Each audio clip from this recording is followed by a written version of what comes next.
মসজিদ হলো আসলে একটা শান্তির জায়গা, আল্লাহর ঘর। মসজিদেই প্রকৃত শান্তি পাওয়া যায়। বলেছিস। এই ওখানে রাকিবকে দেখা যাচ্ছে না? হ হ।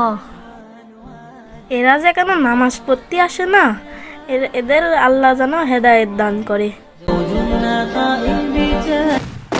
মার মার মার এ মার মার মার মার, এদিকে তোর কি রিভাইভ দিয়েছে? মার মার মার মার। এই শালা হেডশট মেরে দিল রে। এ রিভাইভ দে। এ তাতা মার মার, বোম মার বোম মার। যাচ্ছি। এ তোরে মার। ওই তো ম্যান মেরে দাস, তাতা মার মার মার। রাকিব। এই সপ্তাহে এনিমি মেরে যাবো না, যা শর্ট মাইনাস খেয়ে যাবেন, বড় মাঠ খেলছিস, যা। এ তুই কেমন মানুষ? জুম্মার নামাজ বাদ রেখে তুই এখানে গেম খেলছিস? আজকে একটা শুক্রবারের দিন, তুই নামাজ না পড়ে এখানে গেম খেলছিস? মার মার, মেন মেরে যাবেন, তাড়াতাড়ি মান। এ তোরা এখান থেকে যা, তো আমার মেন মেরে যাবেন, তাড়াতাড়ি যা, আমার বোম মারতে হবে। আমার ফ্রি ফায়ার খেলাটা নষ্ট হয়ে যাবে পারছেন, যা। এই বিজয় ফোন রাখতো, ওরা কি বলে আগে শুনি। ভাই আপনারা কি রাগ করছেন? আমরা তো ভালো কথাই বলছি। এই তোরা কি বলছে বলে তো বল। আজকে একটা শুক্রবারের দিন, আমরা নামাজ পড়তে গেছিলাম, তোরা গেলি না কে? এই তোরা নামাজ করিস, নামাজ পড়ে কি পাওয়া যায়? হ্যাঁ কি পাওয়া যায়? তোরা এতকাল নামাজ পড়ে কি পাইছিস? হ্যাঁ কি পাইছিস? তুই আমাদের পাড়ার হুজুর মতন জ্ঞান দিয়ে শিখে গেছিস? হ্যাঁ জ্ঞান দিয়ে শিখে গেছিস? কিনতে যা, আমার সামনে আর আসবি না, যা কিনতে যা। এখনো দাঁড়িয়ে আছি কেন, শুনলি না? ভাই আপনি এরকম গায়ে হাত দিচ্ছেন কেন ভাই? এ ভাই আপনি এইদিকে আগে আসেন কে ভাই?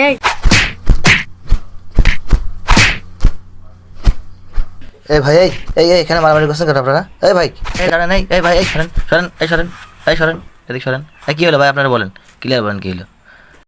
আরে ভাই ও সব সময় বেশি কথা বলে। আরে দাঁড়ান, আপনি থামেন ভাই, আমি দেখছি কি বলেছে ওরা। কি বলেছে বলেন তো, আমি কি এমন খারাপ কথা বলেছে ওরা? ওরা তো মসজিদ থেকে নামাজ পড়ে বেরোলো। ভাই আপনারা বলেন তো কি বলেছে আপনাদের?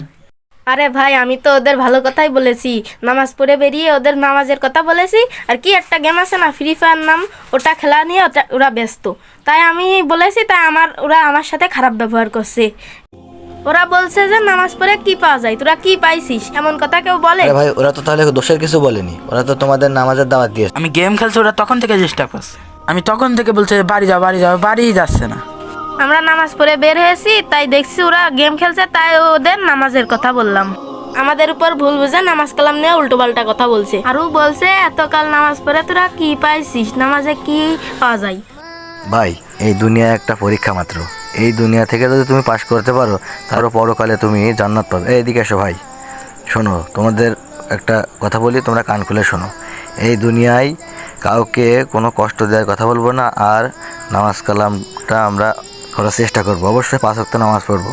এই দুনিয়ার লোভ লালসায় আটকে দেওয়া যাবে না। তোমরা যে এই গেম খেলছো, এটা থেকে তোমরা পরবর্তীতে ধ্বংস হয়ে যাবা। আর আজ থেকে তোমরা 5 ওয়াক্ত নামাজ পড়বা, তোমরা কারোর সাথে ঝামেলা করবা না, মসজিদে থেকে নামাজ পড়ে বের হবে যারা, তাদের সালাম দেবা। আর আল্লাহ তাআলা বলেছেন যে ব্যক্তি নামাজ পড়বে না তার কোনো আমল আকীদা কাজে আসবে না। অবশ্যই তোমরা নামাজ পড়বে এবং রোজা রাখবে, মানুষের ভালো কথা বলবে, আর এই দিনের পথে দাওয়াত দিবে। আজ থেকে তোমরা আল্লাহর দিকে ধাবিত হও। মুসলমানের ঘরে জন্ম নিলেই সে মুসলমান নয়। 5 ওয়াক্ত নামাজ পড়তে হবে, আল্লাহর দিনের পথে থাকতে হবে, আল্লাহর কথা সবাইকে বলতে হবে। এতে প্রকাশ পাবে, আল্লাহ জানতে পারবে যে তুমি একজন মুসলিম, তুমি কি করছো।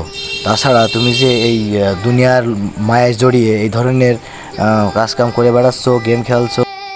ভাই আমাদের ভুলই হয়েছে, আজকের থেকে 5 ওয়াক্ত আমরা নামাজ পড়বো, আর এই ধরনের কথাবার্তা আর কাউকে বলবো না। আমরা আমাদের ভুল বুঝতে পারছি, এই ধরনের খেলা আমরা আর করবো না, 5 ওয়াক্ত নামাজ পড়বো। আমরা এই ধরনের বিয়াদবি করবো না, সবাইকে সম্মান করবো।